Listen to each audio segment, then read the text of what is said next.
Hello everyone and welcome to the Gunpla Network. I'm the Spicer and today's review of the Master Grade Ball is brought to you by Canadian Gundam. Canadian Gundam is your one-stop shop for all your Gunpla and Plamo needs here in North America. When you're checking out, don't forget to use the promo code Gunpla Network for 10% off. Before we get into the details, I want to start off by saying that the Master Grade Ball is a great starting point for a great many things. If you're just wanting to try out Master Grades, it's a wonderful place to start. While it's a pretty simple build for a Master Grade, it does provide a few different materials such as the little red cables and the clamps, the metal rods and the arms, and the soft rubbery plastics mainly used in the connection to the arms. It's a step up in terms of what you're getting from an SD or an HG, but it's nothing crazy like screws or an elaborate inner frame. It's not overbearing and it's not intimidating. It's also a great test bed for trying out new techniques such as scribing and etching, painting, detailing, weathering, or even adding LED lights. Otaku Builder has a great tutorial for adding LEDs to his custom ball K-type, and it looks phenomenal. I might even try my hand at it later down the road. But it's generally a fun build and a great first Master Grade to boot. Now, we all know this kit's not winning anyone over with its articulation, and luckily for us, Bandai knew this in advance, so they took steps to make sure the visuals of this kit would help make up for that. The outside looks pretty good and has a variety of materials, like I mentioned earlier, to keep a little extra flair and give it that little extra oomph that the kit otherwise may not have. While it's not necessary, this kit does really benefit from a little bit of panel lining and just a few touches of paint. I've only used markers for this, so you don't have to worry about airbrushing or hand painting, even though those will yield better results. And most of the paint's going to go on the inside, and the only thing here on the outside I've really used paint for are the thrusters up by the cannon. Really, you'll get the most out of panel lining the armor, as far as the outside is concerned. I've used black to help add a little extra contrast, but the gray will also work if you want something more subtle and not to stand out. I'm notoriously bad for using black on pretty much every color just because I like the high contrast, usually from black to white, which most Gundams will provide you. A lot of people use gray there, and I just choose to go the other way because I really like people to see those panels, and by people I mean me, because no one else looks at my collection. I mean, overall, it's kind of plain, I'm not gonna lie. The outside isn't really where you're gonna get flashy, but it does look good. It provides you a lot of space to do etching or painting, whatever you may, and it gives you a lot of space to use the decals that we'll talk about later. Now, overall, the visuals, once again, like I said, are the selling point of this kit, but you kind of have to temper your expectations, because even though there's a lot of mechanical detail on the inside, and there's a little bit going on the outside, a lot of it's going to require a little bit of extra work. By no means is this going to be something like a real grade, where when you build it out of the box, you have this variety of different colored plastics, and you kind of have all these built-in details. Well, the Master Grade Ball is by no means a slouch. It doesn't give you different shades of gray. It may give you a couple of different types of plastic and materials, but once again, you're going to need to put a little love into that, and I cannot emphasize this enough. Now, luckily for us, you get dry transfers and regular stickers, and I cannot tell you how much I love dry transfers because I'm super lazy. They look so much better than stickers, and I don't have to get water out. It's just great. But here we can see the EFSF big dry transfer decal that kind of went on a little awkwardly. I do apologize for that. I was kind of trying to rush to put it on for actual filming purposes here.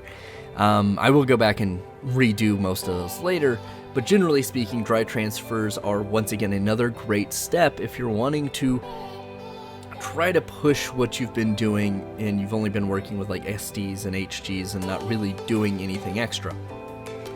Dry transfers, tape them on, press firmly, you're good. That's pretty much it. We've seen these a couple of times with high grades, but you see them a lot more in master grades, and sometimes in like extra packs you can buy, even though a lot of those are wet transfer. But you don't need water, you don't need setter, it's beautiful. I love dry transfer so much, I'm so lazy.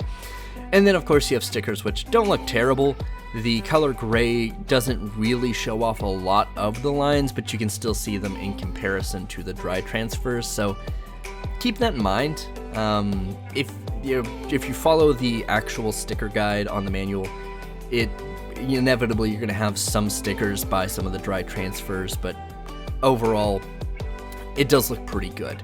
They're not too noticeable, and I just cannot get over how much I like dry transfers. I'm just so excited these are dry transfers. I was not sure when we were going through the unboxing if these were wet or dry, and if they were wet I was just gonna like not be super stoked about it. But generally speaking, dry transfers, 10 on 10, my favorite.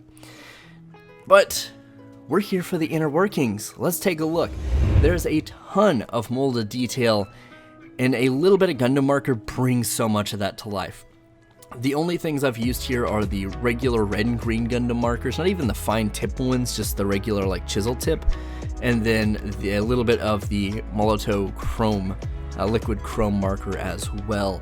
I also love using that. And on the inside it works great because you really don't have to touch anything once it's built, so it can help bring out a lot of the cables and little things in there. Ton of little space, and if you really want to go nuts, this is a great first thing to try a lot of hand painting and weathering stuff on. And there's just so much already pre-molded. It gives you, it's kind of like just a playground or a blank canvas basically that you can just throw paint at, and there's a good chance it's gonna look pretty good as long as you kind of have an idea of what you're wanting to do. The armor is pretty easy to remove, which makes it great, and it even allows you to display it with one half armored and the other half not. So you can get a little of both, and it also kind of gives you a cool vibe of like, oh, it's in for repairs or something. That's why the armor panel's been removed. And speaking of that, you actually get 3 little minis in here, so it's a good time to start picking up on mini painting. You get a pilot, you get 2 mechanics, and that's it. The pilot goes in the cockpit, plugs in, no big deal. The other 2 don't have plugs or anything. A lot of the box art shows them kind of just standing on the base.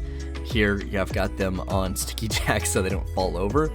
But I just used yellow Gundam marker here. I mean, it doesn't look great when you're like looking at it in detail, but it's a good start. And of course, hand painting is going to go a long way for these as well. But if you don't want to, throw a little paint on, and as you can see with the pilot here, it doesn't look bad. I mean, it's kind of a minor detail, so it's not going to grab your attention, but it is nice that it has just a little splash of color. And, for posing, I'm going to be honest, you don't get a lot, and no one really should expect that from this kit. No one's buying this kit for its articulation, because you're not getting any of it. You get a little bit in the arms, and the clamps and all of that. You get the cannon that moves around and swivels, and then you get the cockpit door, and that's it. The clamps move around pretty much as you'd expect them. They go up and around, they kind of rotate a little bit, they close, they can hold things kind of, but not great. It's okay. Once again, this is not something that people are buying the kit for.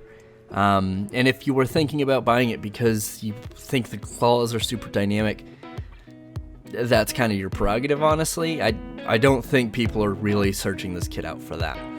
But generally speaking, if you have a little bit of kind of out of the box thinking that you're willing to apply to this, you can have some pretty cool things and add a little spice into the mix of this fairly bland ball.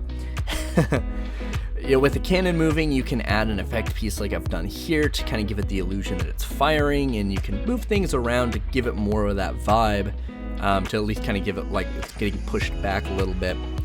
Sadly, no effects came with this. This was kind of before that was more of a thing, so you're going to have to find something laying around. Luckily, I've got a bunch of action figure effect parts that work pretty well with it.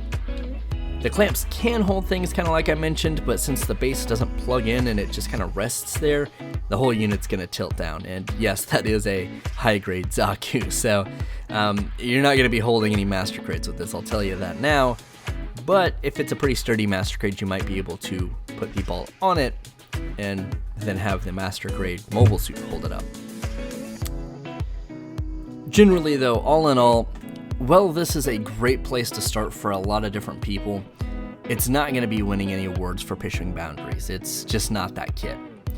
It's fun, it's different, and it's a blank canvas for your building ambitions, and that's really what it is.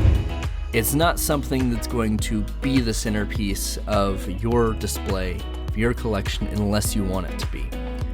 And, if you don't want it to be, that looks fine, just by itself, kind of blending into your collection.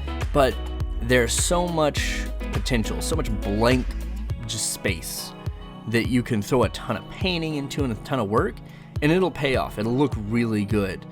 And that's where I think you have a good place to start for a fairly small, fairly inexpensive master grade to try out a lot of those techniques I had mentioned earlier. It's fun and it's a different build, so you're not gonna really feel like you're building the same thing over again because it's kind of different from everything else that exists around it. And while it's not a must-buy, it is a solid buy for anyone who's wanting to jump into MGs or try out those new techniques, or even if you're a veteran builder and you just want a change of pace, this is something to look into. I've been the Spicer for the Gunpla Network, and as always, friends, keep on building.